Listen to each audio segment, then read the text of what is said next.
रहता है। एकादशी का जब हम व्रत करते हैं तो शिव महापुराण की कथा में, व्रत शिव महापुराण की कथा जो हम श्रवण कर रहे हैं, स्कंद पुराण, पद्म पुराण, नारद पुराण, कूर्म पुराण, इन पुराणों में जब हम ग्रहण करते हैं, ज्ञात करते हैं, तो हमको मालूम पड़ता है कि व्रत करने से पहले हमारे एक दिन पहले भी हमारा सोच, हमारी वृत्ति, हमारा मन, हमारी दृष्टता, हमारी चित्तवृत्ति जो भी है, हमारी दृष्टि जो भी है, वो शुद्ध होना चाहिए।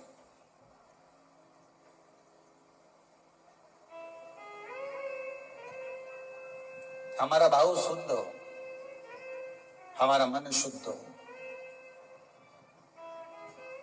हम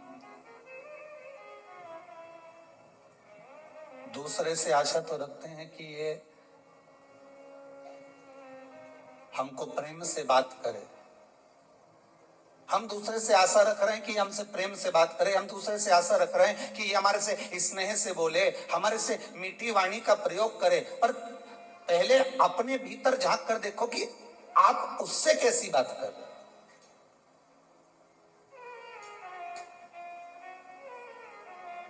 पहले भी कथा में कहा, आज फिर कहते हैं, प्रेम दोगे तो प्रेम मिलेगा। जो आपके पास में है वो आप लुटाना प्रारंभ कर दीजिए। आपके भीतर अगर अहंकार है तो आप अहंकार लुटाना प्रारंभ कर दीजिए। आपके भीतर अगर कपट है तो आप कपट लुटाना प्रारंभ कर दीजिए, सामने वाला स्वयं कपटी हो जाएगा। आपके भीतर अगर झूठ है, प्रपंच है, तो झूठ और प्रपंच लुटाना प्रारंभ कर दीजिए, सामने वाला अपने आप झूठ और प्रपंची हो जाएगा। आपके भीतर अगर विश्वास है तो आप विश्वास देना प्रारंभ कर दीजिए, विश्वास लुटाना प्रारंभ कर दीजिए, विश्वास देना प्रारंभ कर दीजिए, सामने वाला विश्वासवान हो जाएगा।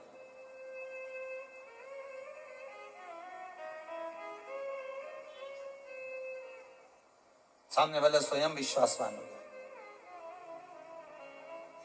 आपके भीतर अगर भजन है तो आप भजन देना प्रारंभ करो, सामने वाला खुद भजन गाने बैठ जाएगा। हमने कई माताओं को देखा है, जब तीज त्योहार आता है ना, तो एक माता भजन गाने बैठती है, ढोलक लेके जो पीटना चालू करे, मंजीरा बजाने वाली भी नहीं होना तो दूसरी आके बैठ जाती, मंजीरा उठा ले बजाने लगते, उसको बजाना भी नहीं आता, फिर भी वो आकर बैठ जाती। बैठे बैठे वो ताली बजाएगी, तीसरी फिर आ जाएगी, वो बैठे बैठे ताली बजाएगी, भजन गाएगी। एक गाने बैठी थी, देखते देखते 8, 10, 15, 20 इकट्ठी हो गई। अर्थात आपने भजन दिया है, आपने भजन दिया तो भजन मिल रहा है, आपने प्रेम दिया तो प्रेम मिल रहा है, आपने करुणा दी है तो करुणा मिल रही है, आपने वात्सल्यता दी है तो वात्सल्यता प्राप्त हो रही है। भगवान कृष्ण की माता जी का नाम यशोदा रानी, यश ददाती इति यशोदा, जो दूसरे को यश प्रदान करती है वही यशोदा है। अब आपने तो नाम रख लिया यशोदा और मालूम पड़े दूसरे को दे रही आप यश, यश तो कभी दिया ही नहीं। बहू ने भोजन बनाया, थोड़ी सी सब्जी बेकार बन गई तो तुरंत सास ने कह दिया, पति ने कहा आज तो भोजन अच्छा नहीं बना, इसमें दाल में नमक कम रह गया, मिर्ची ऐसी डल गई, तो तुरंत सास ने कह दिया मैंने नहीं बनाई है, बहू ने बनाई है। मतलब आपने अपयश बहू को दिया है तो एक दिन बहू भी तो अपयश आपको देगी। आप जो लुटा रहे हो, आप अगर कह देती कि दाल मैंने बनाई है और दाल बिगड़ गई होगी, अब शरीर से बनता नहीं है, पाँव में इतना दर्द रहता है ना, तो उसके कारण बस हो सकता है नमक कम डाला हो, ध्यान नहीं रहा हो, मेरी चित्तवृत्ति में नहीं गया हो, मिर्ची ज्यादा डल गई हो, कुछ हो गया हो, तो सब्जी मेरे हाथ से बिगड़ गई। बहू ने बनाई थी, बिगाड़ी उसने थी, पर आपने उसको यश दे दिया और अपयश अपने माथे पर ले लिया, तो एक दिन बहू भी यही करेगी कि स्वयं यश प्रदान करेगी और अपयश अपने माथे पर लेगी। पर हमारी आदत ये रहती है कि अच्छा करा तो मैंने करा और बुरा करा तो वो बेरू सिंह ने करा, हमने तो तुरंत कर दिया। अच्छा हम कर रहे हैं, बुरा वो कर रहा। अब इसमें प्राप्ति कहां है?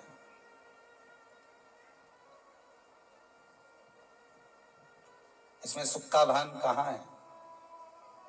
आप अच्छा देने का प्रयास करो तो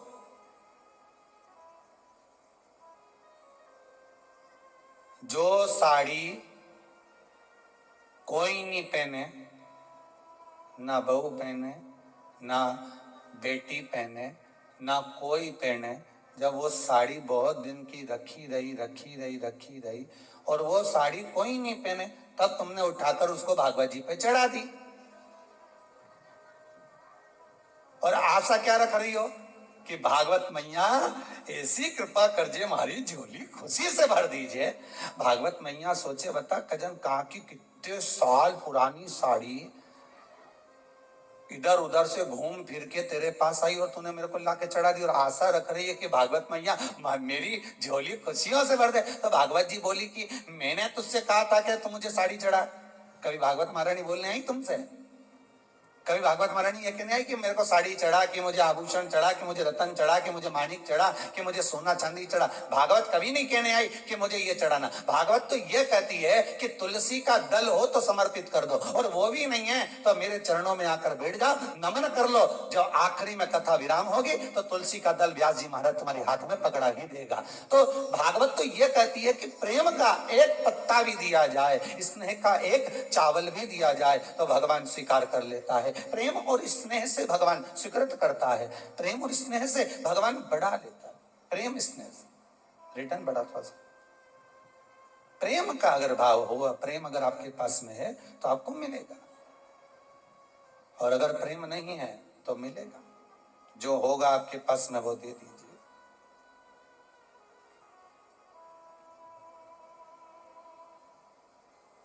और जब आप प्रेम लुटाने लगोगे, जब आप प्रेम देने लगोगे तो प्रेम मिलने लगेगा।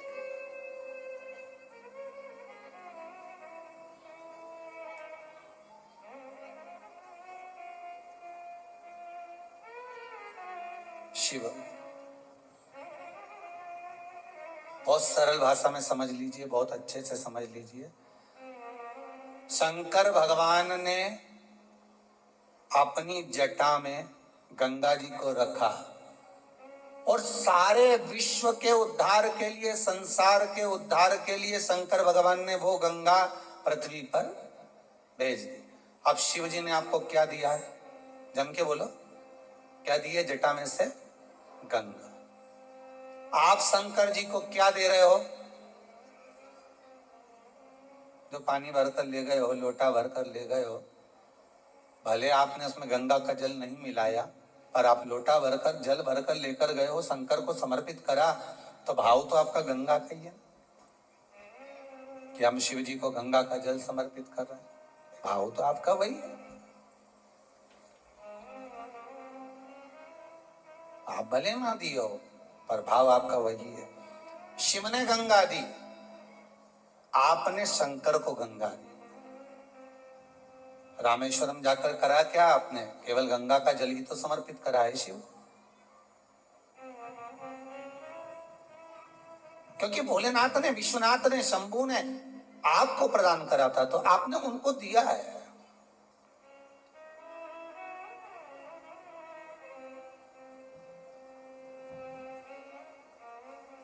दूसरा, शिव ने आपको क्या दिया?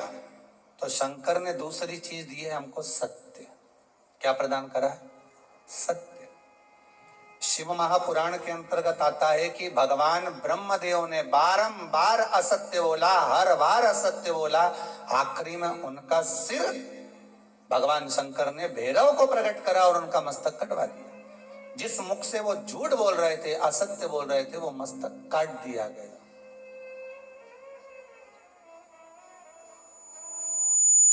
वो मस्तक काट दिया गया जिससे वो असत्य बोल रहे थे, जिससे वो झूठ बोल रहे थे।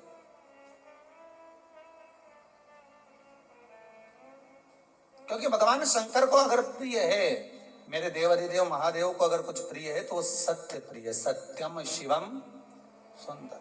शंकर को सर्वाधिक प्रियता किसमें? सत्य में।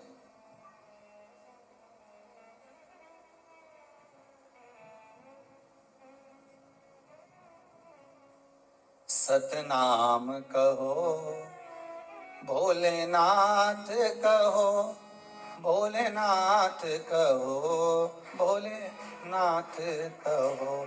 सत्य में शिव है, और जहां शिव है वहां जीवन अपने आप सुंदर है। सत्य शिव ने दिया। कब दिया? जब सती मैया राम जी की परीक्षा लेकर आई, और परीक्षा लेकर आने पर राम जी की परीक्षा लेकर जब भगवान शिव के पास पहुंची और शंकर भगवान ने पूछ लिया, क्यों सती तुम नीचे गई थी, मृत्यु लोक में। तो मृत्यु लोक में जाने के बाद अपने राम जी जो घूम रहे थे उनकी परीक्षा ली, पर सती ने असत्य बोल दिया कि मैंने कोई परीक्षा नहीं ली। शंकर भगवान ने ध्यान लगा कर देखा कि सती मैया सीता जी का रूप रख कर गई हैं और राघव जी की परीक्षा ले रही हैं। तब शंकर भगवान का हृदय निचोड़ गया, शंकर भगवान का हृदय कचोट गया। शिव जी के नेत्रों से अश्रु का एक बूंद नीचे की ओर गिर गया।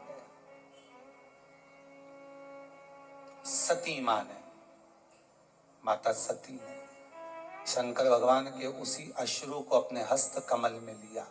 नाथ, ये अश्रु आपका है, सती आप इस अश्रु की हकदार नहीं हो।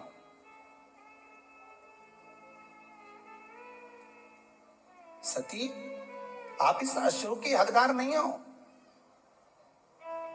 सती ने पूछा, इस अश्रु की हकदार मैं नहीं हूं? नहीं नहीं, आप इस अश्रु की हकदार नहीं, ये अश्रु तो आप किसी और को दीजिए। सती ने पूछा, क्यों? शंकर भगवान बोले, मेरा ये अश्रु आपको मालूम नहीं है कि ये मेरा आंसू कब निकला है? आप झूठ बोली हो, असत्य बोली हो, तब निकला है।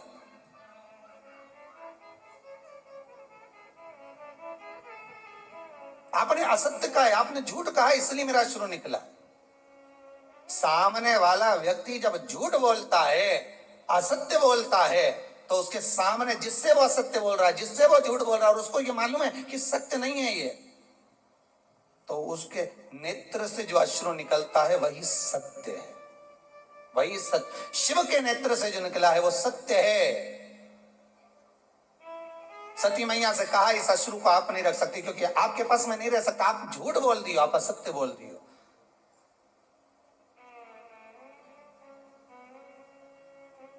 व्यक्ति तो आखिरी में बोलता है राम नाम सत्य है, बाकी का समय तो राम राम जपना, पराया माल अपना, मुख में राम बगल में चोरी। सत्य तो आखिरी में निकलता है, जब जीवात्मा चली जावे, जब ये आत्मा, ये जीव केवल शरीर पड़ा हुआ है और आत्मा निकल गई, तब लोगों ने जब उठा कर लेकर गए तब कहा कि राम नाम सत्य है। इससे पहले सत्यता नजर नहीं आती। जब तक जिंदा रहता है ना, तो परिवार सत्य है, पत्नी सत्य है, कुटुंब सत्य है, मेरा घर परिवार, नाते रिश्ते, ये सब सत्य नजर आएंगे। और जैसे ही प्राण छूट गए, सब असत्य, बस राम नाम सत्य नजर आता, उसके सिवाय कुछ सत्य नहीं।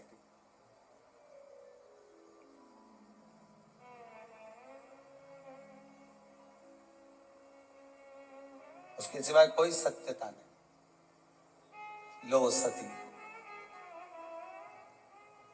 ए सती, ये आपके हस्त कमल में जो अश्रु रखा है ना, ये अश्रु आप पहचान नहीं पा सकती कि अश्रु में सत्यता है।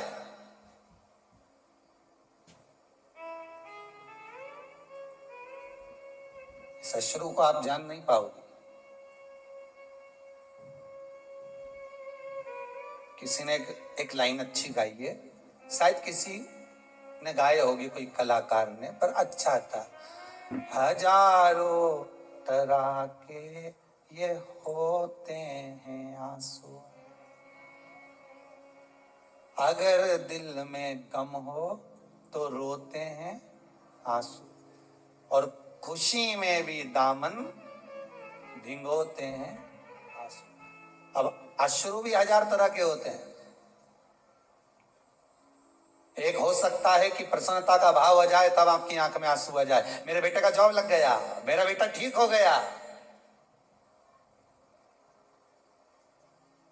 आज मेरा पुत्र ठीक हो गया। आज कोई माताएं थी, कह रही थी, मेरा बेटा 5 साल से जो बीमार चल रहा था, बाबा की ऐसी कृपा हो गई, वो ठीक हो गया और श्रेष्ठ हो गया।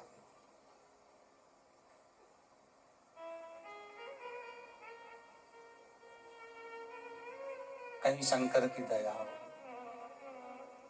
प्रसन्नता में भी अश्रु आ जाते हैं।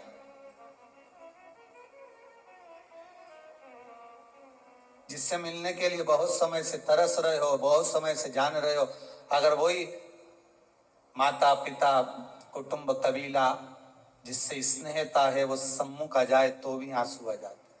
प्रेम है, करुणा है, वात्सल्यता, स्नेह।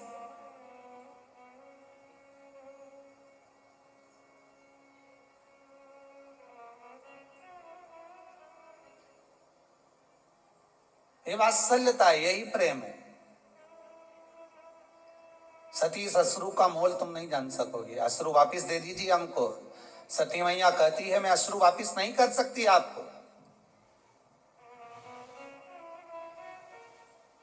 पर ये सत्य का अश्रु है, और सत्य का अश्रु इतनी देर तक कोई धारण नहीं कर सकता। सियोर वाला महाराज भले गला चिल्ला चिल्ला के बोल दे कि आप सत्य बोलो, सत्य बोलो, सत्य बोलो, पर तुम कथा में 3 घंटा सत्य बोल लोगे, बाकी की जगह पर तुम 2-4 घंटा सत्य बोल लोगे, पर फिर जैसे ही मोबाइल हाथ में आया, कानों पे लगाया, फिर झूठ। चल क्या कर रही हो? बस घर के लिए निकल गई, और मालूम पड़े बेटी तो यही थी, और असत्य निकलना प्रारंभ हो गया। फिर वो असत्य प्रारंभ हो गया।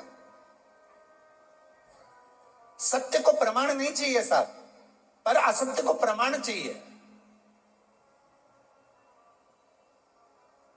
जो झूठ बोलने वाला होता है ना, वो बार बार कहता है लाओ प्रमाण दो, लाओ प्रूफ दो, अभी दो, अभी मैं चले जाऊं, अभी मैं बता दूं, अभी मैं ये कर दूं, लाओ प्रूफ दो। असत्य को प्रमाण चाहिए, सत्य को प्रमाण की जरूरत नहीं पड़ती भाई। अभी मैं ये कर देगा, सत्य को प्रमाण नहीं चाहिए। सत्य सत्य। सती ब्रह्मदेव ने असत्य बोला, भगवान शंकर ने तुरंत भैरव को प्रकट करा, और काल भैरव को प्रकट होकर कहा काट दो ब्रह्मा जी का सिर जिससे वो असत्य बोल रहा है, काटो इसका सिर। नख तोड़ा, ब्रह्मदेव का सिर कट गया, क्योंकि झूठ बोल रहे थे। असत्य से ब्रह्मा जी का सिर कट सकता है, तो झूठ बोलने से, असत्य बोलने से हमारा पुण्य कट नहीं सकता। पाप बढ़ेगा और पुण्य कटेगा। पुण्य भी तो समाप्त होता है। हमने पहले कथा में कहा था, आज फिर कहते हैं, आप 24 घंटे सत्य मत बोलो, परंतु कम से कम दिन भर में 1 घंटा तो ऐसा बना लो कि मैं 1 घंटा सत्य बोलूंगी। पर वो 1 घंटा किसी को बताना मत कि मैं इसी घंटे में सत्य बोलूंगी, नहीं तो मालूम पड़े कहीं का आकर बहू पूछ ले, क्यों मम्मी सही बताना, मेरे प्रति क्या सोच रही बैठे बैठे, और सास ने जो सत्य बोल दिया तो हो गया कल्याण। और बताना ही मत को कौन से घंटे में तुम सत्य बोलने वाली हो।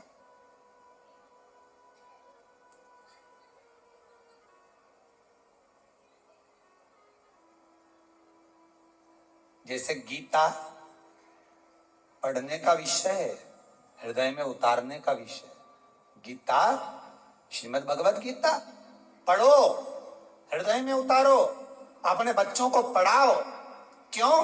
क्योंकि आज अगर आपके बच्चे गीता को पढ़ लेंगे तो आपके बच्चों को अदालत में खड़े होकर गीता पर हाथ नहीं रखना पड़ेगा। गीता पढ़ने का विषय है, गीता हृदय में उतारने का विषय है।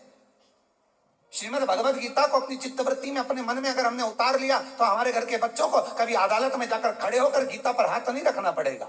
अगर गीता का स्मरण करा है तो, श्रीमद् भगवत गीता का मनन चिंतन करा है तो।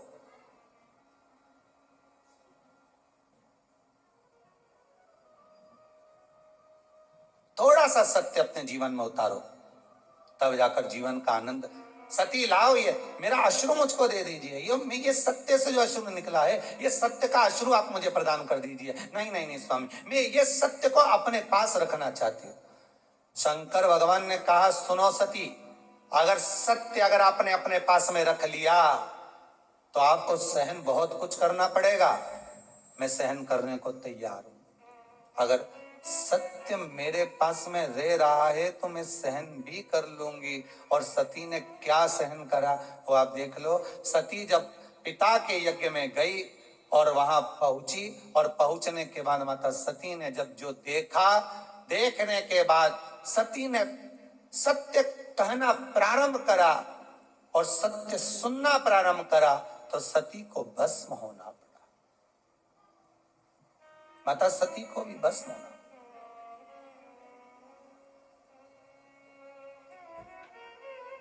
बड़ा कठिन है महाराज।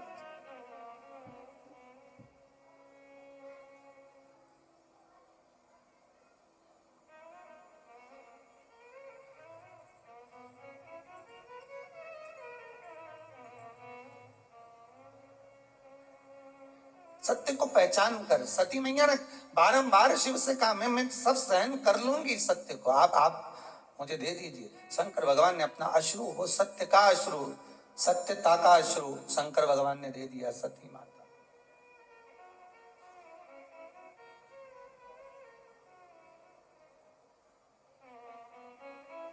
और सत्य जब माता सती के हृदय चित्त में समाहित हो गया, सत्य जब माता सती के हृदय चित्त में विराजमान हो गया, तब फिर सती शिव के चरणारविंद का स्मरण कर कर अपने प्राणों को त्याग दी, भस्म हो गई।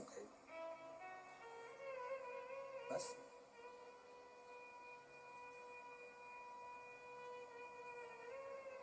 और वो सत्य के कारण ही मेरा शंकर, सती मैया हो, पार्वती मैया हो, जगत हो, संसार हो, सत्य के कारण ही मेरा शिव सबके हृदय में विराजमान है। कि आज मेरे उसके दरबार पर जाकर जब जीव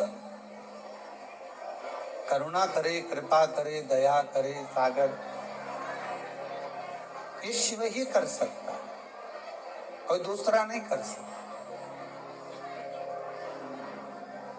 सत्य शिव को प्रिय है, सत्य शिव को प्रिय है।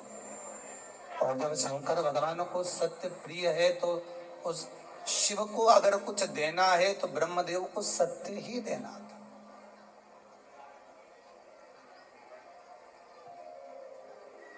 ब्रह्मा जी अगर देना चाहते तो सत्य दे देते, पर ब्रह्मदेव ने सत्य नहीं दिया। ब्रह्मा जी सत्य नहीं बोल पाए, और ब्रह्मा जी अगर सत्य प्रदान एक बार कर देते तो फिर असत्य ब्रह्मा जी को बोलना ही नहीं पड़ता। किस लिए बोलते थे?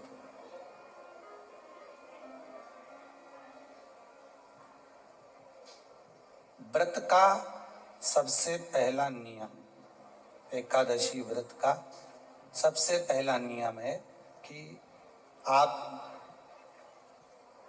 जिस दिन व्रत करो उसके एक दिन पहले भक्ति का संचार इस हृदय में करो। भक्ति का संचार इस हृदय में कर लीजिए। जिस दिन आप व्रत करो, जैसे एकादशी का व्रत कर रहे हो तो दशमी के दिन शाम का समय जब आवे, रात्रि जब होने लगे, शाम का समय आवे और रात्रि का आप जब भोजन ग्रहण करो तो उस भोजन में कोई ऐसा पदार्थ ग्रहण मत करिए जिस पदार्थ के कारण आपकी एकादशी बिगड़ जाए।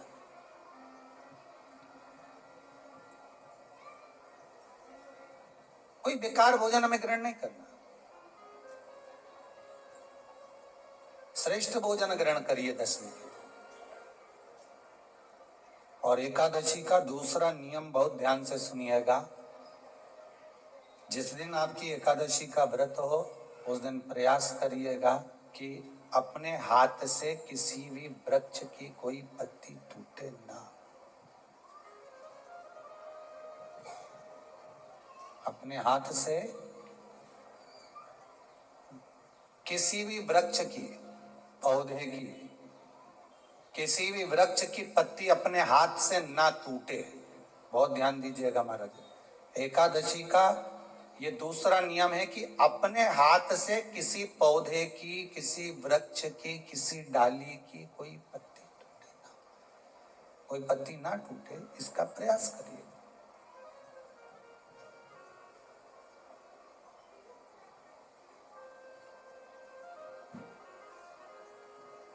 कितना सुंदर व्याख्यान कहा है, कितना सुंदर वर्णन है महाराज कि मात्र एकादशी का व्रत कर लेने पर, मात्र एकादशी का व्रत कर लेने पर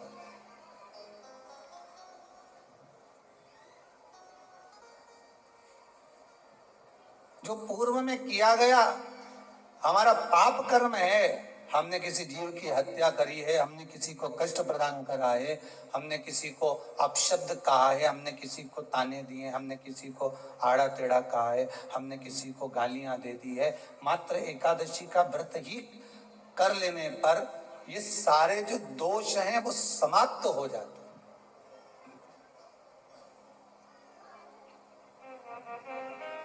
सारे दोष हमारे समाप्ति पर आ जाते हैं।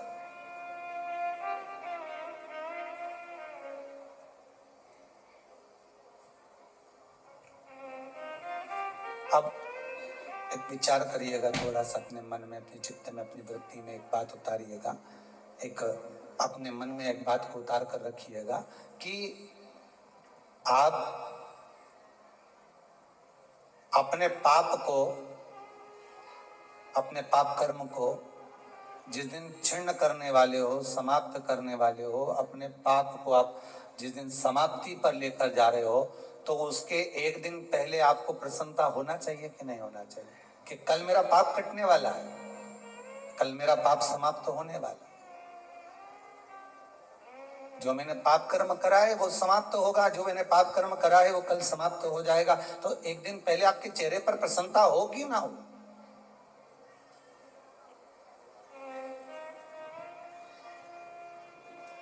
और चेहरे पर वो प्रसन्नता आपके आना चाहिए कि कल मेरा एकादशी का व्रत है, आज दशमी है, कल एकादशी का व्रत है, तो कल मेरी जब एकादशी का व्रत रहेगा तो मेरा ना जाने कितना कितना पाप, कितना कितना असत्य, कितना कितना झूठ, कितना कितना प्रपंच वो समाप्त हो जाएगा। इसमें मुझे प्रसन्नता हो, इसमें मुझे आनंदता हो।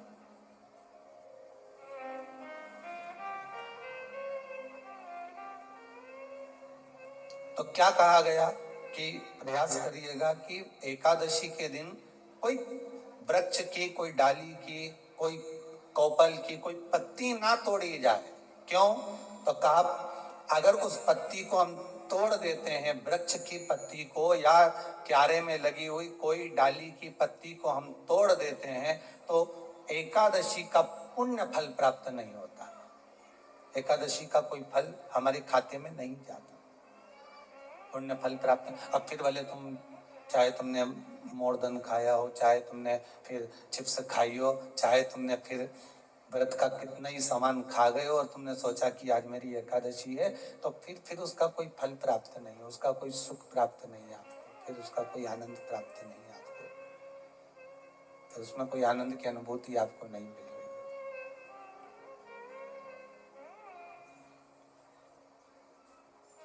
फिर उसमें कोई फल की प्राप्ति आपको नहीं हो रही।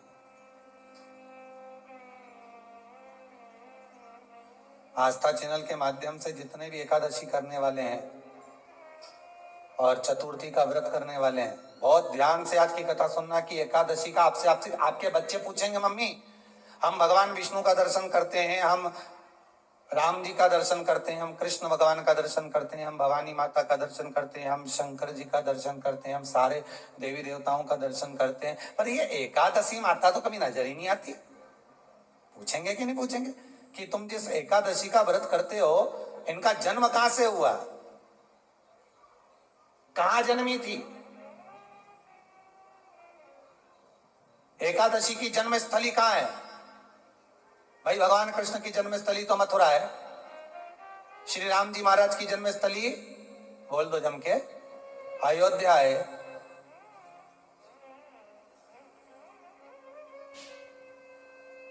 कोई आपसे पूछ ले कि एकादशी की जन्मस्थली कहां है, तो आधे लोग तो बाल खुजाने में लग जाएंगे कि एकादशी आखिर पैदा कहां हुई थी, जन्म कहां लिया था, इसका जन्म हुआ कहां था, कहां जन्मी थी ये?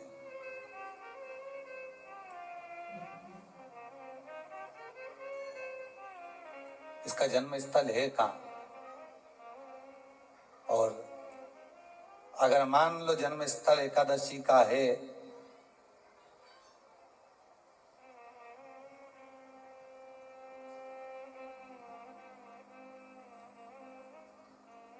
और एकादशी अगर जन्मी है, उसका जन्म हुआ है, और दुनिया के लोग इतना व्रत करते हैं, उपवास करते हैं, तो फिर इसका जन्म स्थल कहां होगा? तो कहा इसका जो जन्म स्थल है वो बद्रीनाथ। कहां पर है? बद्रीनाथ। और उस बद्री विशाल में भी एक गुफा जिसका नाम है हेमवती। क्या नाम है? हेमवती। उस गुफा में एकादशी का जन्म स्थल है। बद्री विशाल में हेमवती गुफा, जो 12 योजन अंदर प्रवेश करने जितनी है, 12 योजन की गुफा के अंदर, हेमवती के अंदर एकादशी का प्रागट्य हुआ था, एकादशी का जन्म हुआ था।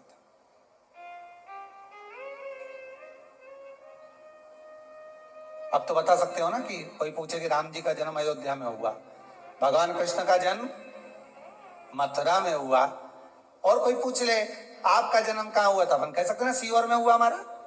और आपसे कोई पूछे कहाँ हुए, तो कहे इंदौर में हुए, कि देवास में हुए, कि भोपाल में हुए, कि मुंबई में हुए, कि पूना में हुए, आपका तो बता दोगे। पर बच्चे आपसे पूछ ले मम्मी तो इतनी एकादशी का व्रत करती है, एकादशी का तो व्रत करती है, और सबको करा देती है कि वल्लभ कुल की एकादशी करो, भले बकरी जैसे चरो पर एकादशी करो, और सबको एकादशी कराया। तो कोई पूछ ले कि एकादशी का जन्म कहाँ हुआ था, तो आप कह सकते हो कि बद्री विशाल में, हेमावती में, बद्री विशाल के हेमवती गुफा के अंदर जो 12 योजन की गुफा है, उस गुफा में एकादशी का जन्म हुआ।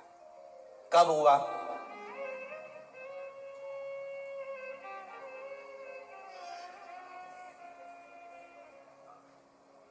जन्म होने का कारण, राम जी के जन्म होने का कारण था रावण का संहार। भगवान कृष्ण के जन्म होने का कारण था कंस का संहार। नरसिंह भगवान के जन्म होने का कारण, प्रकट होने का कारण था हिरण्यकशिपु का संहार। वराह भगवान के प्रकट होने का कारण था कि पृथ्वी को जल पर लाकर ठहराना, हिरण्याक्ष का संहार।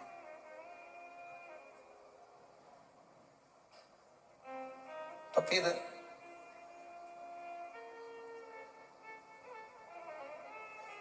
इसके जन्म का कारण क्या है?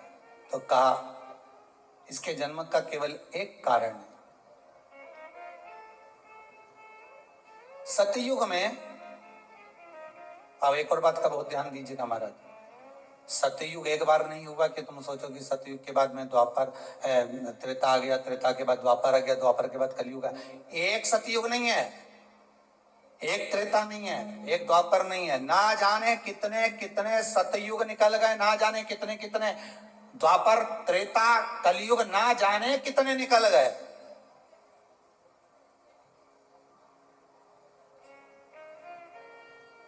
और आप और हम जैसे भी इस पृथ्वी पर ना जाने कितने, अरे जम के तो बोलो, निकल गए। पृथ्वी वहीं की वहीं है, जिस मकान में रहते हो वो मकान भी वहीं की वहीं है। बस कभी कभी एकदम फ्लैट हो जाता है, फिर उस पर वापस बन जाता है, फिर क्लीन, फिर बन गया, फिर क्लीन, फिर बन गया। ना जाने कितने कितने कितने कितने जन्म हम ले चुके हैं, और हमारे भी आगे कितने जन्म होते रहेंगे। जमीन वहीं की वहीं रह जाएगी और अपन चले, बस वो जगह वहीं रह गई। जो पहले परदादाजी की थी, दादाजी को मिल गई, दादाजी की थी, पिताजी को मिल गई, पिताजी की थी, उनके बेटे को मिल गई, उनके बेटे से उनको बेटों को मिल गई। मिलते मिलते मिलते मिलते कब वो जमीन भी बिक गई समय की अवस्था में, फिर दूसरे की हो गई, और हम सोच कर रह गए कि ये हमारा है, हम इसके लिए लड़ाई करें, झगड़ा करें। हम केवल इस जमीन के लिए, जरा सी प्रॉपर्टी के लिए अदालत में खड़े, अपना समय बर्बाद कर दिया, और जो पाना था वो छोड़ दिया।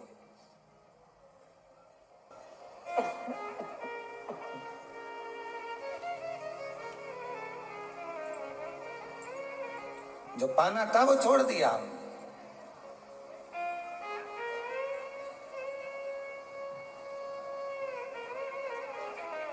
असली रजिस्ट्री तो ये शिव महापुराण की कथा है, जिसमें बैठकर आप 3 घंटा भगवान की भक्ति को जो धारण कर रहे हो, 3 घंटा जो भगवान की कथा को आप श्रवण कर रहे हो, 3 घंटा जो भगवान की भक्ति में आप डूबे हुए हो, 3 घंटा जो भगवत स्मरण में आप लगे हुए हो, बस यही असली रजिस्ट्री है, यही वहां काम आने वाली है। इसके सिवाय कुछ काम नहीं आएगा। धन दौलत माल खजाना सब पड़ा की पड़ा रह जाना,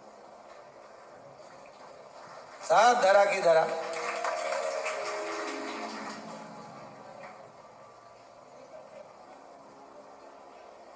रह गया। वो एक लाइन आप लोग स्मरण करते होंगे, सज धज के जिस दिन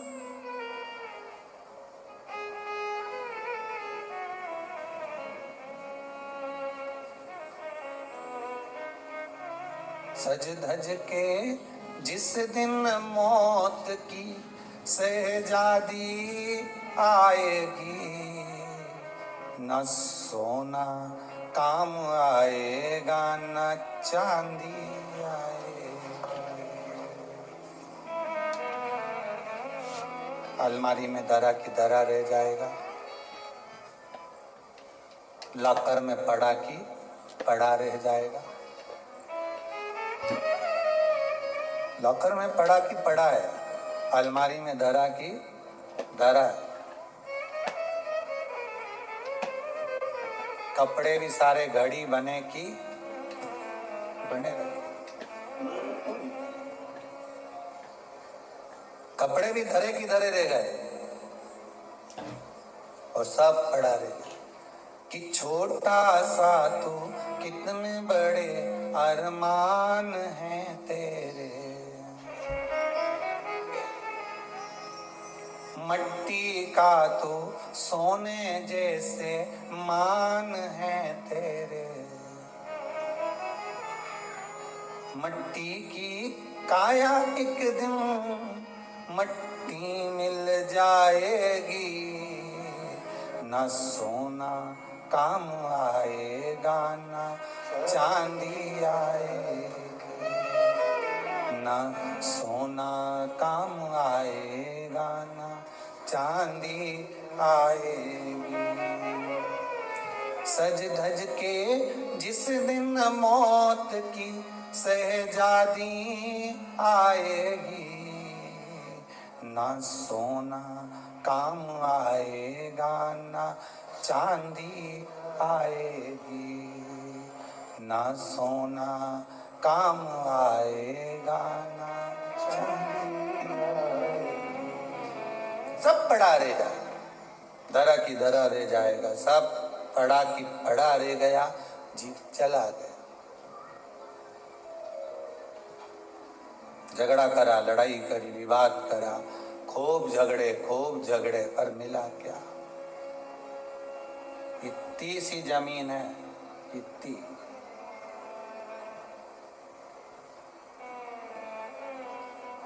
मिल भी गई,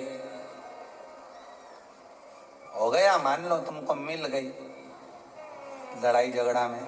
यहाँ तो शिव महापुराण की कथा कहती है कि माता पिता के आशीर्वाद से बड़ी दुनिया में कोई प्रॉपर्टी नहीं है। माता पिता के आशीर्वाद से बड़ी दुनिया में कोई दौलत नहीं है।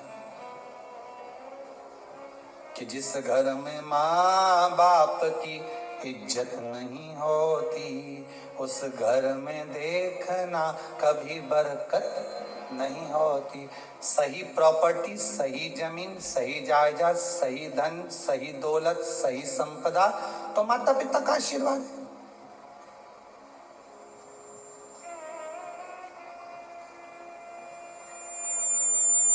सही दौलत तो वही है, सही जायदाद तो वही है। अब प्रयास करना एकादशी के दिन कोई पत्ती ना टूटे। अगर आपको तुलसी के दल की भी जरूरत है तो आप दूसरे से कह सकते हो कि मुझे तुलसी का दल ला दे,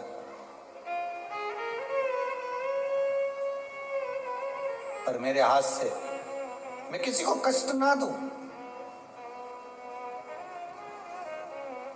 कितने तपबल से एकादशी की उत्पत्ति हुई है, कितने तपबल से।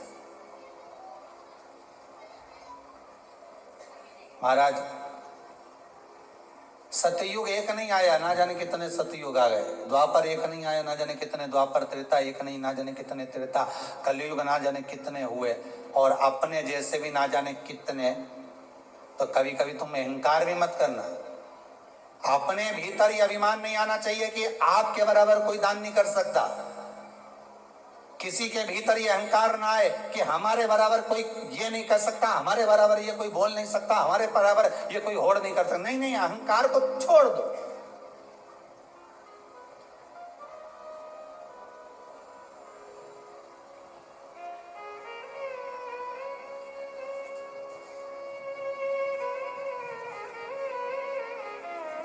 इस भारत की भूमि पर, इस भारत माता की गोद में अगर वीर भी जन्मे तो ढेर वीर जन्मे, कोई एक नहीं। कोई एक सोचे कि मेरे बराबर कोई और नहीं कर सकता। नहीं नहीं, ना जाने कितने।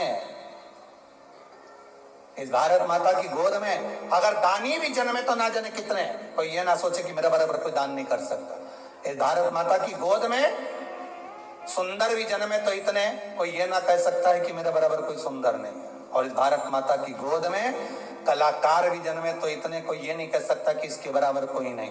इस भारत माता की गोद में कथाकार भी ढेर जन्मे, कोई ये नहीं कह सकता कि इसके बराबर कोई नहीं। भगवान ने पैदा करा। अभिमान नहीं होना चाहिए, अहंकार नहीं होना चाहिए। ना जाने कितने हो,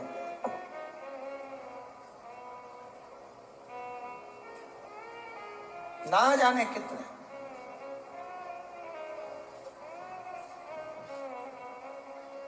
बस हो सकता है सतयुग, त्रेता, द्वापर, कलयुग भी ये अनेक हुए तो हम भी अनेक होंगे, हम भी ना जाने कितने होंगे। सतयुग की कथा है। सतयुग में एक नाड़जंग नाम का एक असुर हुआ। देखिए, एकादशी के जन्म की कथा शायद आपने जिंदगी में कभी सुनी ना सुनी जीवन में, पर इस जीवन में मनुष्य की देह प्राप्त कर कर अगर आप शंकर की शिव महापुराण की कथा सुन रहे हो तो एक एक संवाद को अपने जीवन में उतार कर रखना, जिससे कई माताएं कहती है गुरुजी पहले हम ये चीज नहीं जानते थे, पर आपसे श्रवण कर कर ही तो कुछ मिलेगा। आने वाली पीढ़ी को हमको ज्ञान देना है। सियोर वाला महाराज तो 3 घंटा 2 बजे से 5 बजे तक आस्था चैनल पर, फेसबुक पर, यूट्यूब पर कथा बाज देगा। इसके बाद जवाबदारी आपकी है। कथा सुनने के बाद जवाबदारी आपकी है कि आपके बच्चों को शाम को भोजन कराते समय, आप रात्रि को अपनी बहन से बात करते समय, आप रात्रि को अपने रिश्तेदारों से बात करते समय उनसे भी प्रश्न कर सकते हो। क्यों आज तूने कथा सुनी थी? आज अपने एकादशी के जन्म की कथा सुनी कि एकादशी कब पैदा हुई, एकादशी का जन्म कब हुआ, कौन सी जगह पर जन्मी थी। अपने को मालूम था कि राम जी कहाँ जन्मे, अपने को मालूम था भगवान कृष्ण कहाँ जन्मे, अपने को मालूम था नरसिंह भगवान कहाँ जन्मे, और अपने को एकादशी का जन्म कहाँ हुआ ये नहीं मालूम था। आप अपनी बहन से, अपने रिश्तेदारों से बात कर सकते हो। 3 घंटे की कथा तो आप यहाँ श्रवण कर लेते हो आस्था चैनल के माध्यम से, फेसबुक और यूट्यूब के माध्यम से। इसके बाद की जवाबदारी आपकी है कि इस कथा का प्रसाद आप किस किस को दे रहे हो। आप कथा का फोन लगाकर किस किस को बोल रहे हो कि 2 बजे से 5 बजे तक कथा आ रही है। सुनो, व्रत शिव महापुराण की कथा है। व्रत उपवास जो अभी तक करते आए हैं उसी को सुन रहे हैं कि अब कैसे करना चाहिए। करते तो आए पर उसको करना कैसे। कहां जन्म ले लिया तो कहा महाराज बद्रीनाथ। कब जन्मी एकादशी? एकादशी का जन्म कब हुआ तो कहा एक नाड़ाजंग नाम का सुर था, राक्षस, जिसके पुत्र का नाम था मुर। क्या नाम है? मुर। मुरदैत्य। ये मुरदैत्य इतना विशालकाय था, इतना विशालकाय था, रहने वाला चंद्रावती नगर का था। कौन से नगर में रह रहा था? चंद्रावती नगर। बड़ा विशालकाय।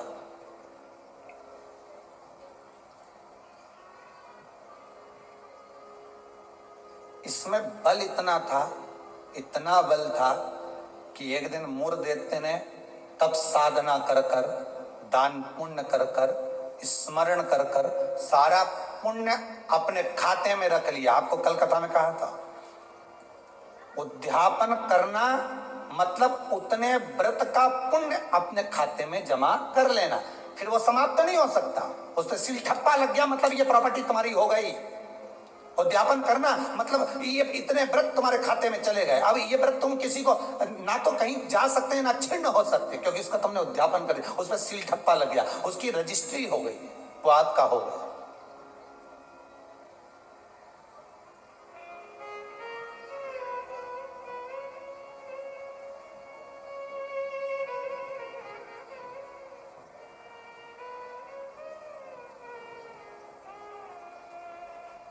अब मुरदैत्य बड़ा बड़ा उपद्री था, बड़ा उपद्री, इतना उपद्री, पर साथ में वो दान भी बहुत करता था, साथ में वो पुण्य भी बहुत करता था, सत्कर्म बहुत करता था। पर ये सब कुछ करने के साथ में वो पाप भी बहुत करता था।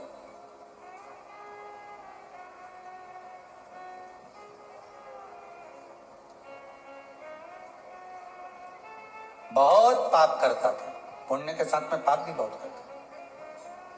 होता है व्यक्ति पुण्य के साथ में पाप कर भी देता है। शंकर जी के मंदिर में लोटा भर के पानी चढ़ाने गया और मन में विचार कर कर गया, बताओ अपने आप को कैसी इत्र आ रही है। दूसरे को देख के अपन तुरंत उसी समय पे पाप कर गया। बताओ अपने आप को कितनी इत्र आ रही है। अरे अरे वो इतरारे इतरान दे, तू तो अपना शंकर जी के जल चढ़ाने हरि ओम बोलने, नमः शिवाय बोलने अपने घर जा। तेरे को क्या करना कि इतरारी ने कहीं कर रही, वो करे सो करना। तुम तो शंकर जी भजो, शिव नाम जपो, शंकर का स्मरण करो और भगवान का भजन करके अपने घर जाओ बस। पर मुरदैत्य पुण्य भी करता था तो पाप बहुत करता था। इतना पाप कर्म था, इतना पाप कर्म था कि वो घबराए नहीं, बस पाप ही पाप में लिप्त हो जाए। समय आया, एक बार ये मुरदैत्य पहुंच गया अमरावती, अमरपुर, भगवान वैकुंठ अधिपति के उस भवन में जहां 33 कोटि देवता सदा विराजमान रहते हैं। ऐसे सुंदर आनंद में भगवान के धामों में पहुंच गया। और जिस इंद्र लोक में जाता तो इंद्र को पकड़कर जमीन पर फेंक देगा। आप बहुत अच्छे से सुनिएगा महाराज, देवता ऊपर जब युद्ध करते थे और युद्ध के मैदान से नीचे गिरते थे तो मृत्यु लोक में नहीं आते थे। कहां नहीं आते थे? मृत्यु लोक में। पर मुरदैत्य इतना बलवान था कि देवताओं को जब पकड़कर फेंकता था तो किसी लोक में नहीं जाते थे, मृत्यु लोक में ही जाते थे। अब बल देखिए कितना प्रबल होगा। कोई लोक नहीं, ऊपर से फेंका तो डायरेक्ट नीचे।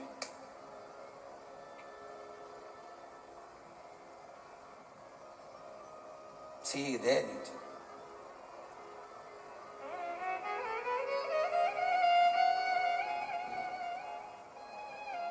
जितने लोक उतने देवता, और जितने लोक उतने देवता।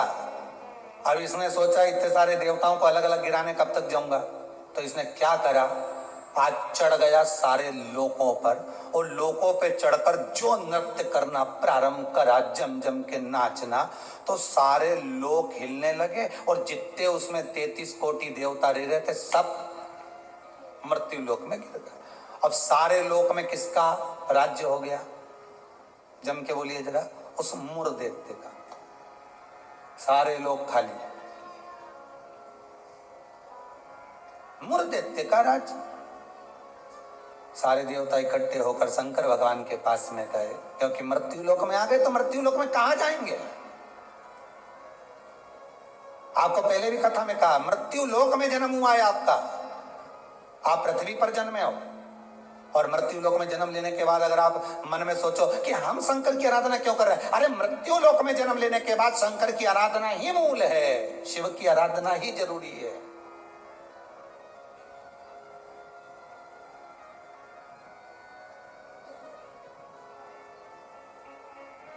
कहां जाए, किससे करें?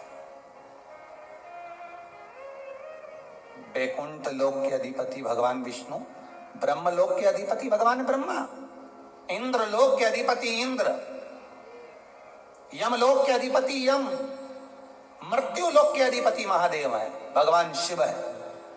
और अगर आप मृत्यु लोक में रह रहे हो तो आपके जीवन में अगर दुख है, तकलीफ है, कष्ट है, रोग है, बीमारी है, तकलीफ में हो तो शंकर की शरण में जाइए। सारे 33 कोटि देवताओं का चरित्र एकादशी के जन्म की कथा कर रही है, पद्म पुराण की कथा कर रही है, स्कंद पुराण की कथा कर रही है, शंकर की पावन कथा कर रही है कि देवता जब मृत्यु लोक में आ गए और मृत्यु लोक में आने के बाद उनको जब कष्ट हुआ, किसी देवता के पास नहीं गए, सबसे पहले शंकर जी के पास गए, क्योंकि जो करीब में होता है उसी को पुकारा जाता है।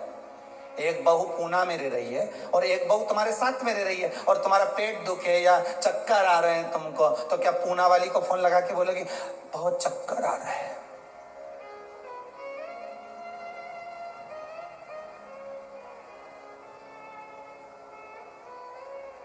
पूना वाली आएगी?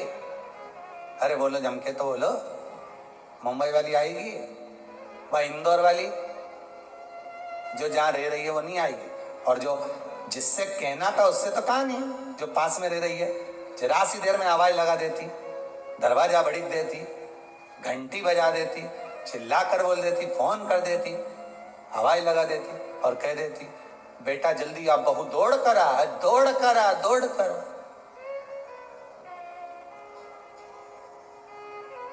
बोलो आती कि नहीं आती?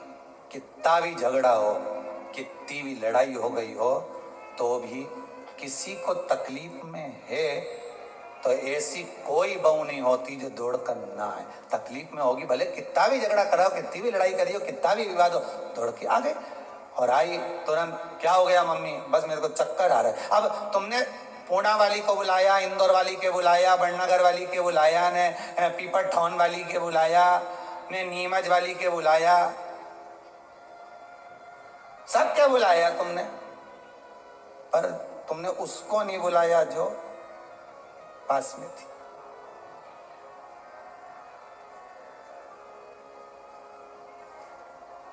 जो नजदीक में थी। मृत्यु लोक में जब देवता नीचे गिर गए तो इनके नजदीक में कौन थे? भगवान शंकर। जब शंकर भगवान नजदीक में थे तो सारे देवता शिव जी के पास दौड़ कर गए, भोलेनाथ जी के पास दौड़ कर जाकर हर हर महादेव, हर हर महादेव, हर हर महादेव। जैसे ही हर हर महादेव बोला, शंकर भगवान के नेत्र खुल गए। शिव जी ने पूछा कैसे आना हुआ, ये तो बताओ। कहा महाराज जी ये वो मुर दैत्य ने हम सबको नीचे पटक दिया। अच्छा तो फिर क्या चाहते हो? बस उस मुर दैत्य का संहार कर दो। शंकर भगवान बोले मुर दैत्य का संहार मैं करूंगा?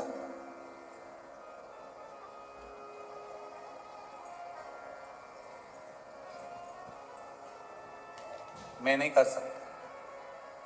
क्यों? उसका संहार भगवान विष्णु करेंगे। उनसे जो कहो जाकर, तो भगवान विष्णु तो हमारे, हम 33 कोटि देवता नीचे नजर आ रहे हैं पर भगवान विष्णु कहीं नजर नहीं आ रहे। हमको तो लग गया ऊपर से पटका होगा तो वो नीचे चले गए होंगे। भगवान नहीं दिख रहे हमको, हमें नजर नहीं आ रहे, हम कहां ढूंढे उनको? ये हमारी दृष्टि है। हमारी दृष्टि से भगवान को हम देखने का प्रयास करेंगे ना, भगवान नहीं मिल सकता। भगवान को पाने के लिए भीतर की दृष्टि चाहिए, आत्मा की दृष्टि, मन की दृष्टि चाहिए। हमारी दृष्टि पे तो चश्मा लगा होता है, ब्लैक कलर का लगा है तो ब्लैक दिखेगा, नीला लगा है तो नीला, पीला लगा है तो पीला, हरा लगा है तो हरा। उसी तरह हमारी दृष्टि पे चश्मा लगा है, कामी होगा तो कामी दिखेगा, लोभी होगा तो लोभी दिखेगा। चोर को चोर नजर आता है, साहूकार को साहूकार नजर आता है, बेईमान को बेईमान नजर आता है, ईमानदार को ईमानदार नजर आता है, धर्मात्मा को धर्मात्मा नजर आता है, पुण्यात्मा को पुण्यात्मा नजर आता है। साहूकार को साहूकार दिखेगा, ईमानदार को ईमानदार दिखेगा, ढोंगी को ढोंगी नजर आएगा, पापी को पापी नजर आएगा, कपटी को कपटी नजर आएगा। आप जैसा चश्मा लगाए होगे सामने वाला व्यक्ति वैसा नजर आएगा। आप अपनी आंखों का इलाज अच्छा करवाओ, सामने वाला व्यक्ति अपने आप ही अच्छा नजर आने लगेगा। अपने आप। हमारी सास तो हमेशा हमारा बुरा ही सोचती है। सास बुरा नहीं सोचती, चश्मा गड़बड़ हो गया, समझ गए? अरे बोलो तो, समझ गए ना? चश्मा गड़बड़ हो गया मतलब दृष्टि गड़बड़ हो गई। हमने देखा हमारी सास हमारा बुरा सोचती है, मतलब बुरे हम हैं, हम सोच रहे हैं बुरे। अगर अच्छा सोचते तो कह देते हाँ है तो सास ना, इन्होंने मेरे पति को जन्म दिया है, और मेरे पति को जन्म दिया। जब पति इतना प्रेम से मेरे से व्यवहार करे तो सास क्यों व्यवहार खराब करेगी? अरे बोलो तो, करेगी। जब पति तेरे लिए जेब में भर के गजक लाए, कुरकुरा लिया है, चिप्स लिया है, तब तूने एक बार भी नहीं किया कि बताओ मेरा क्या जो, तो कहे पति अच्छा है पर सास बुरी? नहीं नहीं, दृष्टि हमारी बुरी है, उसमें हमें सामने वाला व्यक्ति गलत नजर आ रहा है। हम अच्छा देखना प्रारंभ कर देंगे ना तो हमको अच्छा मिलने लगेगा। बुरा जो देखन में चला और बुरा न मिला कोई, कौन मिला फिर बुरा? मन।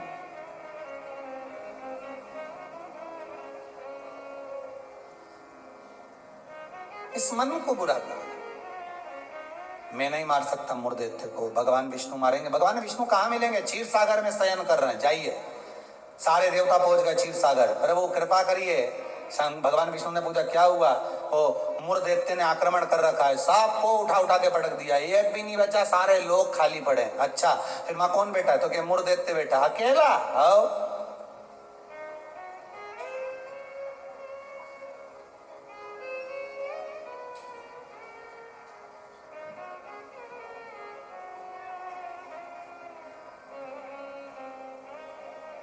वो अकेला बेटा। हाँ, भगवान विष्णु बोले आप चिंता मत करो, चलो चलो हमारे साथ। चंद्रावती नगर पर सारे 33 कोटि देवता आक्रमण कर दो। शंकर भगवान तो मुस्कुराने लगे। एक मुर्दैत्य के लिए 33 कोटि देवता अपना अपना लोक छोड़कर आ रहे हैं युद्ध करने के लिए। विचार करिएगा जरा। एक व्यक्ति की हस्ती मिटाने में, एक व्यक्ति की हस्ती मिटाने में ना जाने कितने लग जाते हैं नीचे गिराने में, ना जाने कितने।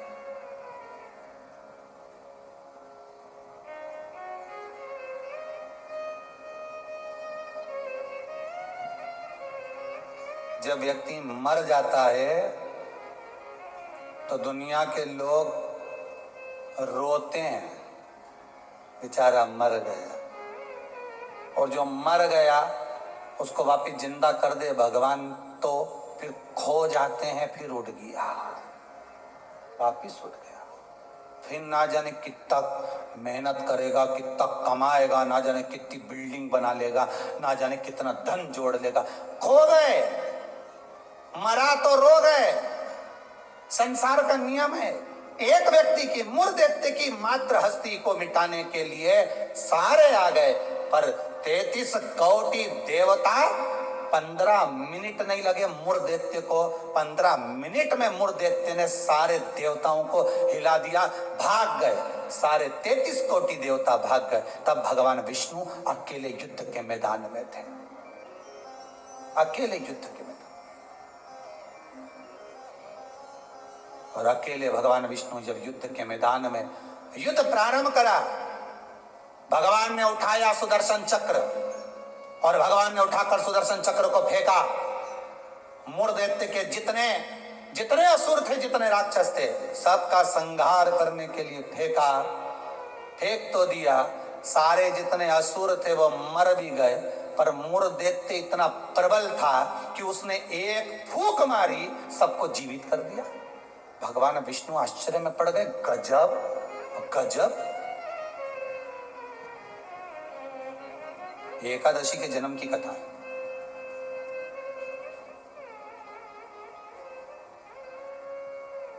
गजब हो गया, इतने सारे मरे और एक क्षण में भगवान ने तो सुदर्शन फेंका ने, सब घूम के गया ने, सबके मार के आया।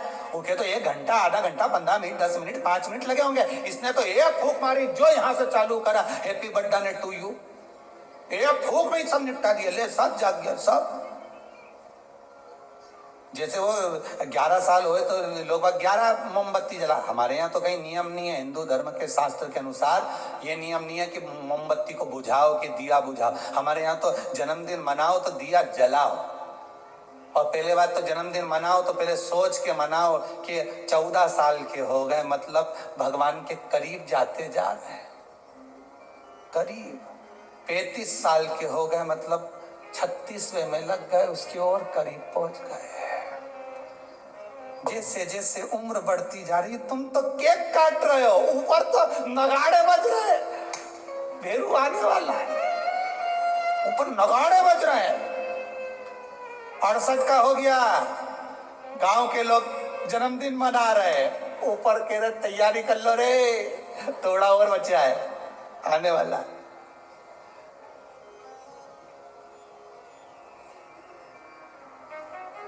कई लोग पूछते हैं तो गुरुजी क्या हम जन्मदिन नहीं मनाए? हमने कहा मनाओ।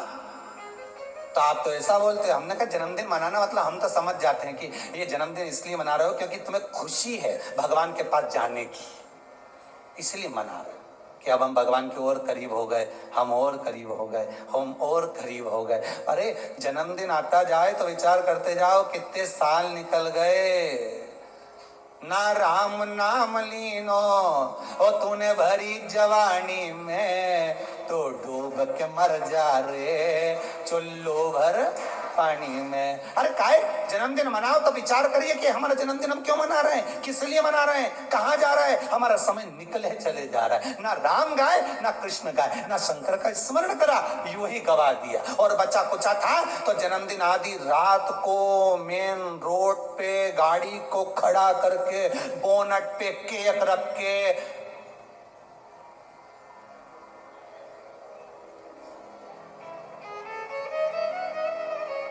बेचारा इतना अच्छा व्यक्ति का जन्मदिन रोड पे मना रहे जैसे बेचारा अनाथ है रे, इका कोई नहीं बापड़े का।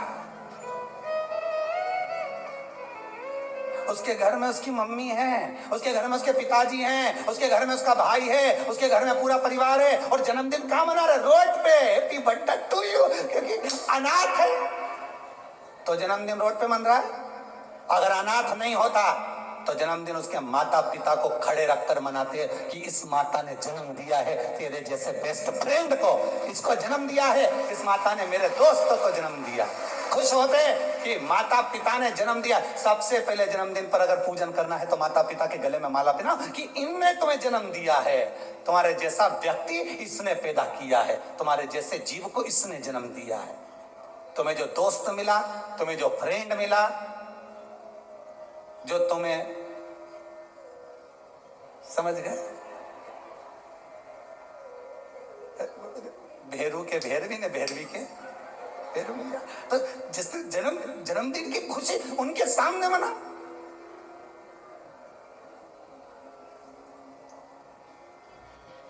चले गए रोड पे, गाड़ी खड़ी कर ली, केक काट लिया, आधी रात को बम फटाका फोड़ लिया, बस। क्या मतलब? वो अनाथ नहीं है, वो अनाथ नहीं है। उसके सिर पर उसके माता पिता का हाथ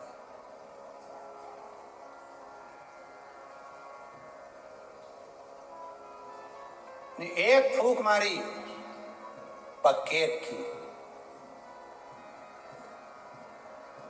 सारी मोमबत्ती बुझा दी। और इस मुर्देवते ने एक फूंक मारी ने जितना गिरा पड़ा था नहीं सबके जगा दिया एक ही में।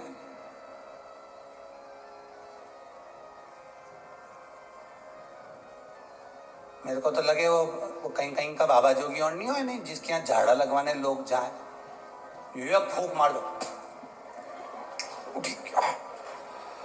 तो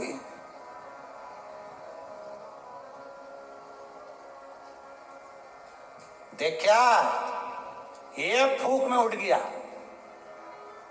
तो जो उठा उससे पूछा कितना समय से बीमार पड़ा था ने, महाराज जी ने एक फूक मारी ने उठ गया। वो बोला फूक से उठा नहीं हूं, महाराज जी के मुंडा में ऐसी बदबू आई थी, एक बार में ठीक गया। इसलिए भगा, ये दूसरी मार देगा फूक तो निपटी जुम्मा तो जुम। और के गया महाराज जी के कान में, कहीं पाई दिया कि कहीं बीमारी बीमारी तो नहीं मुंडा में, ये फूक में सुटता।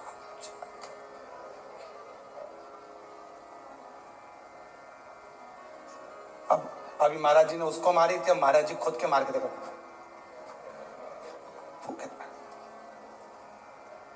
मुरदेवते ने जो फूक मारी ने सब पड़िया ने सब उठी गया एक साथ, सारा की सारा उठ के बैठ गया। अब तो भगवान भी सोचे क्या करें। भगवान ने सुदर्शन को वापस लिया, गदा का प्रहार करा। गदा युद्ध हजारों वर्ष तक चला मुरदैत्य के साथ, 1000 वर्ष तक गदा युद्ध चला है भगवान विष्णु का। गदा युद्ध में जब भगवान विष्णु हार गए तब मल्लाह युद्ध प्रारंभ हुआ। कहते हैं हजारों वर्ष निकल गए, 10, 20, 25, 50 हजार वर्ष केवल मल्लाह युद्ध में निकल गए भगवान विष्णु के, तो भी नहीं हारा।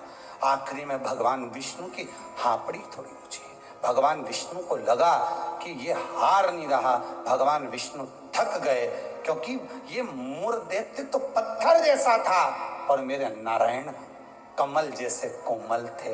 भगवान एक जगह जाकर बैठे। लक्ष्मी जी ने, पद्मावती जी ने, माता लक्ष्मी ने जाकर पूछा नाथ हुआ क्या है। भगवान कह रहे हैं मैं थक चुका हूं, हजारों वर्ष से युद्ध लड़ रहा हूं पर तुम ये हारता नहीं है। तब लक्ष्मी मैं आता हूं तो रुक। लक्ष्मी जी को क्षीर सागर में रोका और भगवान नारायण दौड़ कर गए बद्री विशाल हेमवती गुफा में प्रवेश कर गए। 12 योजन की उस गुफा में मेरे भगवान प्रवेश कर गए। जाकर मेरे नारायण सो गए क्योंकि इतने थक चुके थे।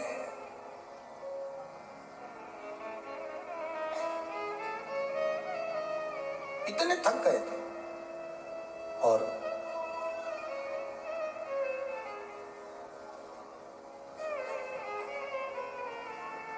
इतने थक गए भगवान, इतने थक गए, सो गए। मुरदैत्य भगवान के पीछे पीछे दौड़ कर आया कि आखिर ये जा कहां रहे हैं, ये जा कहां रहे हैं। मुरदैत्य ने विचार करा आज भगवान भाग कर कहां जा रहे हैं मुझसे।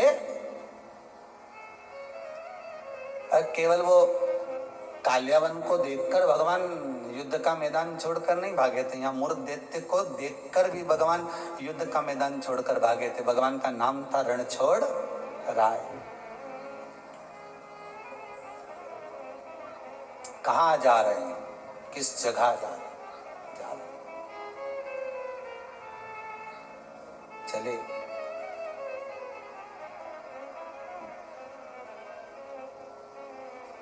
गुफा में मुरदैत्य ढूंढते ढूंढते उस हेमवती गुफा के अंदर प्रवेश करने लगा।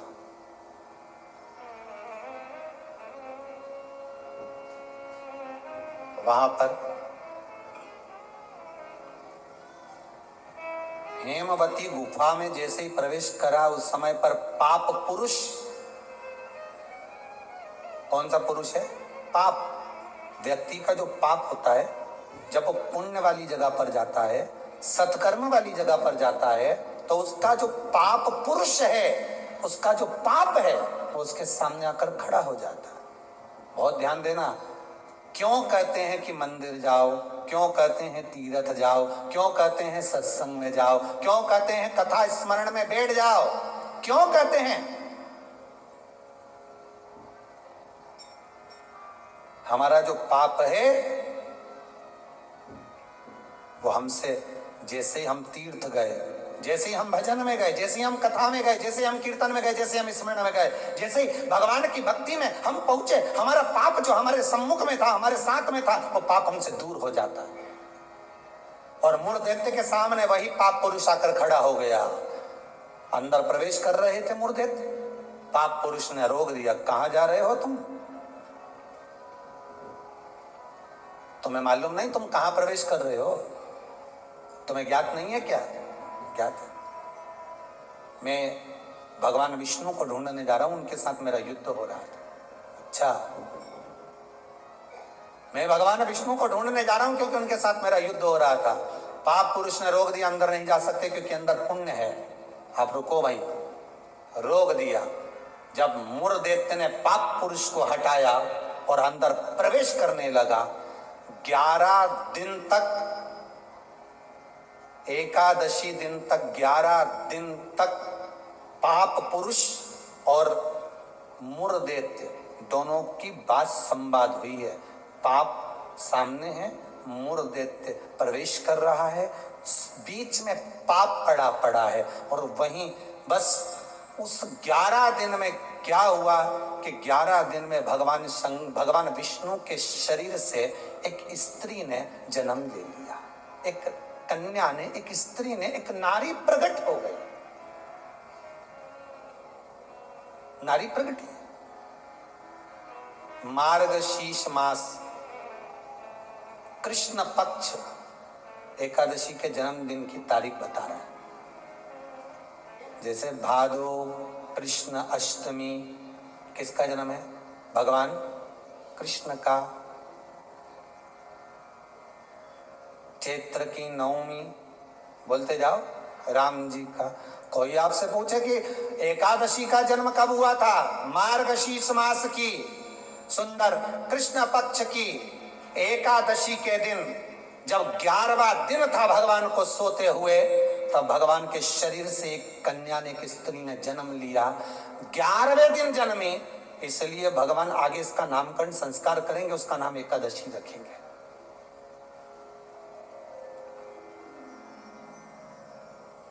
इसी को कहते उत्पत्ति एकादशी, उत्पन्ना एकादशी। प्रकट हो पाप पुरुष ने देखा कि कोई कन्या आ रही, बड़ी सुंदर है, बड़ी सरल, बड़ी अच्छी दिख रही है। और पाप पुरुष ने देखा इतनी सुंदर कन्या, इतना सुंदर उसका स्वरूप।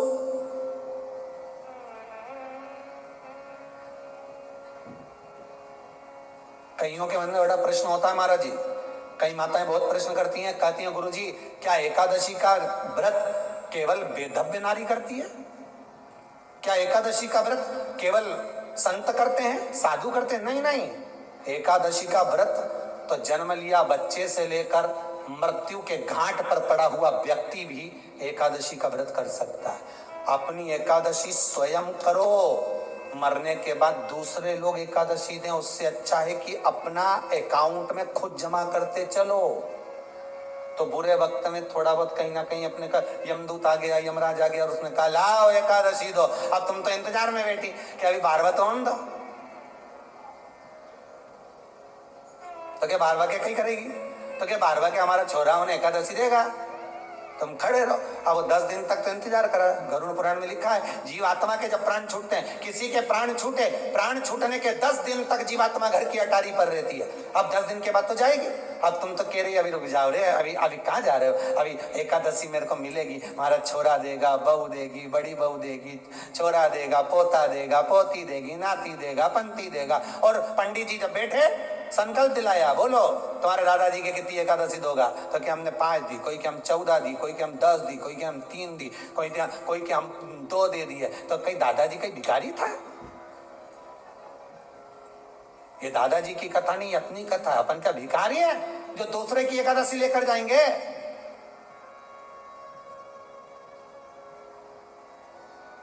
अपन अपनी एकादशी खुद करो, स्वयं एकादशी करो, फिर कहूंगा भले बकरी जैसे चरो, पर एकादशी कर। स्वयं अपने लिए एकादशी करो। जिस समय पर जाएं तो इंतजार नहीं करना पड़े कि रुक जाए, बारवा तो होने दे, अभी एकादशी पंडित जी संकल्प छुड़ाएगा ना जब मिले। नहीं हम तो अब भी ले के जाए। तो क्या ले चल, मैंने तो खूब करी, पूरा साल की एकादशी करी, तुझे क्या ही मालूम रहेगी हमारा? चल चल मुझे ले चल। और एकादशी की मृत्यु दीजे द्वादशी को दान, और वृंदावन की लकड़ी दीजे दीजे दोनों हाथ तुम्हारा द्वार। एक सुंदर जो स्त्री का जन्म हुआ, जो कन्या का जन्म हुआ, जो एक सुंदर स्त्री जो जन्मी है, भगवान विश्राम जो कर रहे, सो रहे,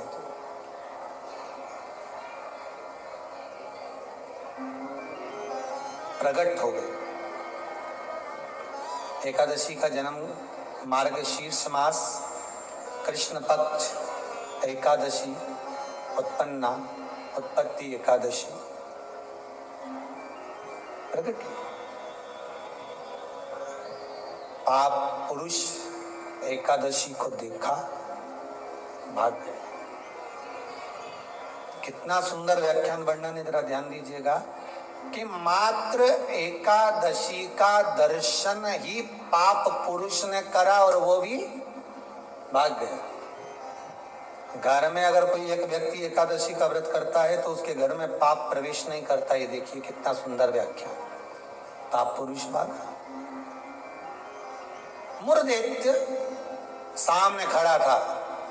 जैसे सुंदर स्त्री को देखा, मुरदैत्य ने हाथ आगे बढ़ाया।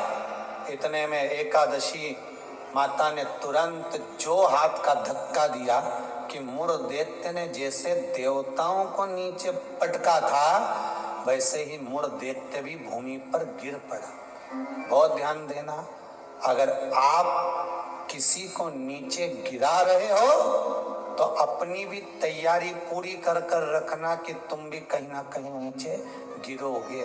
आज नहीं तो कल।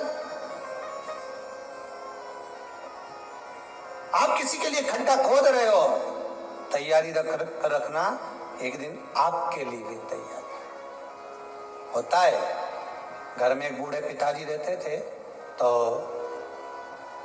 पत्नी ने कहा तुम्हारे पिताजी बहुत खांसते हैं, बच्चों को पढ़ने में तकलीफ होती है, एक काम करो इनको माली के कमरे में ठहरा दो, चौकीदार वाले। चौकीदार के कमरे में पिताजी को, हाँ, फिर रोटी वोटी भोजन वोजन क्या करेंगे, मैं यहाँ से सब भेज दूंगी, तुम चिंता मत करो। पिताजी को चौकीदार के कमरे में ठहराओ, एक घंटी लगा दो, पिताजी घंटी बजाएंगे, मैं यहाँ से सामान भेज दूंगी। ठीक है। पिताजी से बेटे ने कहा पापा, बाबूजी आप पीछे के कमरे में ठहर जाओगे क्या चौकीदार वाले? हाँ बेटा, मुझे तो सोना है, कहीं पर भी सो जाऊं, उसमें क्या दिक्कत। हाथ जोड़ के पिताजी आपसे हाथ जोड़ता हूं, आप इस मकान में अंदर कभी मत आना, आप बाहर रहो। ठीक है बेटा, अगर आप बोल रहे हो तो मुझे कोई दिक्कत नहीं है। ठीक है, एक घंटी लगा देता हूं, बजा देना, पानी ले आएगी बहू, भोजन ले आएगी, नाश्ता ले आएगी, चाय ले आएगी। ठीक है।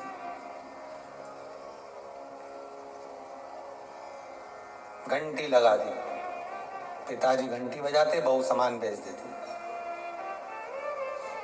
एक दिन पिताजी ने घंटी नहीं बजाई, बेटे ने कसम दी थी अंदर मत आना मकान। बेटा शाम को आया, पत्नी से पूछा क्यों, पिताजी को चाय भोजन नाश्ता वगैरह दिया? पिताजी ने घंटी नहीं बजाई, हो सकता उनके पास रखा होगा। बेटा शाम के समय पिता के कक्ष में जाकर देखता है पिता पलंग से जमीन पर पड़े हुए थे। पूछा, जल का छींटा दिया, बेहोशी में पिता थे, उठे, क्या हो गया पिताजी? पिताजी बोले प्यास लगी। पानी नहीं पिया क्या आपने? भोजन नहीं किया? नहीं, मैंने खूब घंटी बजाई पर कोई सामान लेकर नहीं आया। बेटे ने घंटी बजाकर देखी तो घंटी नहीं बज रही थी। पिताजी घंटी तो बज नहीं रही है। पिताजी बोले मुझे लगता है घंटी के तार को उंदरा ने कतर दिया होगा, चूहे ने कतर दिया होगा, इसलिए घंटी नहीं बज रही होगी। बहू का दोष नहीं है बेटा। बेटा बाप को पानी पिलाता, इतने में बाप चला गया, मर गया, प्राण छूट गए, अंतिम संस्कार हो गया, 10 दिन पूर्ण हो गए, सफाई होने लगी। घर में 2 बच्चे थे छोटे छोटे। जब माँ सफाई कर रही थी तो घर के दोनों बच्चे ने, एक ने तार को घड़ी बनाया, जेब में रखा, एक ने घंटी को अपनी जेब में रखा। माँ ने पूछ लिया क्या कर रहे हो? बच्चे चिल्ला कर दौड़े, घंटी जेब में रख रहे हैं। क्यों? जैसे आपने दादाजी के लिए घंटी लगाई थी, आपकी बहू आपके लिए लगाएगी, उसकी तैयारी कर रहे हैं। ये उसकी तैयारी है। जैसा करोगे वैसा भरोगे। किसी के ऊपर उंगली उठाओगे, ये बाकी की उंगलियां आपकी साइड जाएगी, एक दिन आप पर भी उंगली उठाई जाएगी। किसी के लिए अपयश करोगे, एक दिन अपयश आपको भोगना पड़ेगा। किसी के लिए आप शब्द बोलोगे, वो शब्द आपको भी झेलना पड़ेगा। किसी के लिए बुरा करोगे, बुरा आपको भी झेलना पड़ेगा। मत बुरे कर्म कर बंदे, वरना पछताएगा।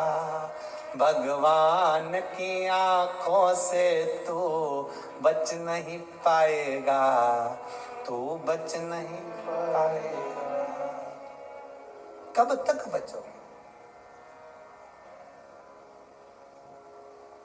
किसी कपटी के साथ कपट करोगे ना, चल जाएगा, पर किसी भोले के साथ, सीधे के साथ, जिसने आपके साथ पूर्ण विश्वास करा, उसके साथ अगर कपट कर गए तो जिंदगी नरक जैसी जाएगी। नरक से भोला है कोई घर में, आपके परिवार में कोई सीधा है, भोला है, बहुत सरल है, किसी के बीच में नहीं बोलता, उसके साथ अगर आप कपट करोगे तो आपको रोना तो बहुत पड़ेगा साहब, बिलखना तो पड़ेगा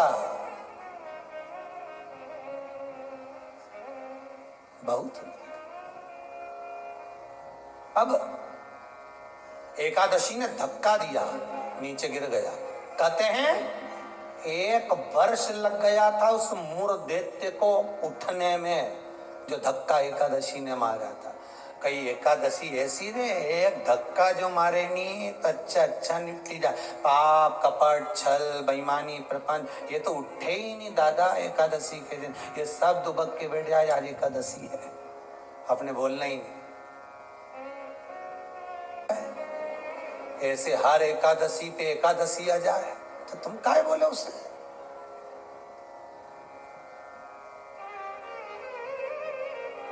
और फिर वो आंखों दिखाए जम के, समझ लेना एकादशी माता गुस्से में है।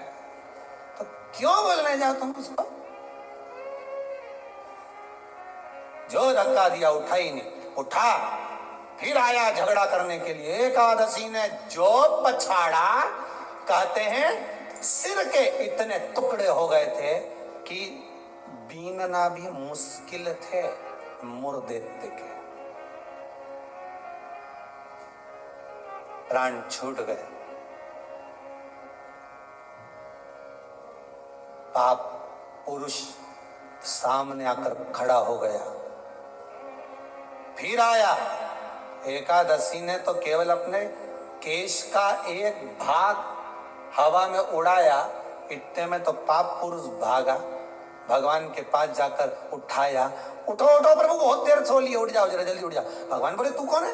मैं पाप पुरुष, पाप हूं मैं, तो तूने मुझे क्यों जगाया? ये एकादशी तो मुझे परेशान करके रखी है।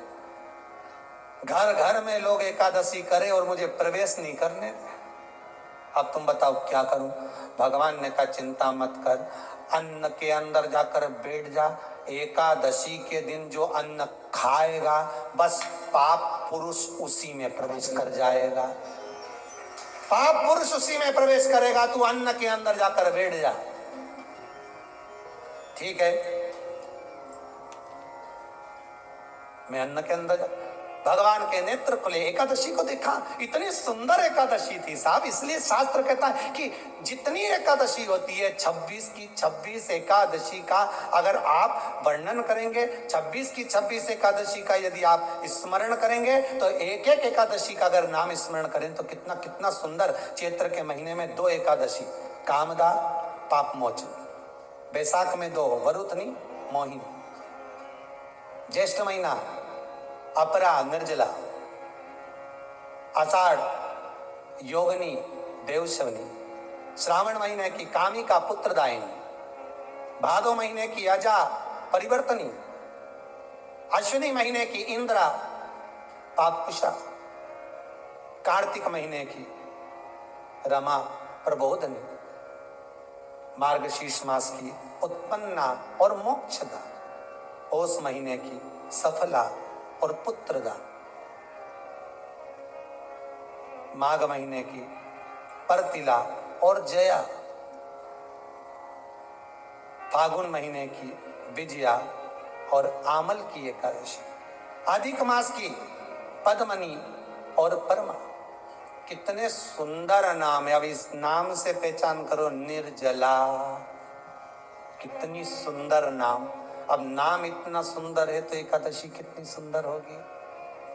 अब एकादशी इतनी सुंदर होगी तो जिस दिन तुम व्रत करोगी एकादशी का तो तुम कितनी सुंदर होगी। मतलब भगवान कितने प्रेम से सिखारेगा कि इसका हृदय कितना सुंदर है। ऊपर की सुंदरता मत देखो साहब, व्रत करने से भीतर की सुंदरता। आप पहले कथा में कहा कि क्रीम की चमक 15 दिन रहती है, अच्छे कर्म की चमक जिंदगी भर रहती है। कर्म की चमक देखना आया है, क्रीम की नहीं।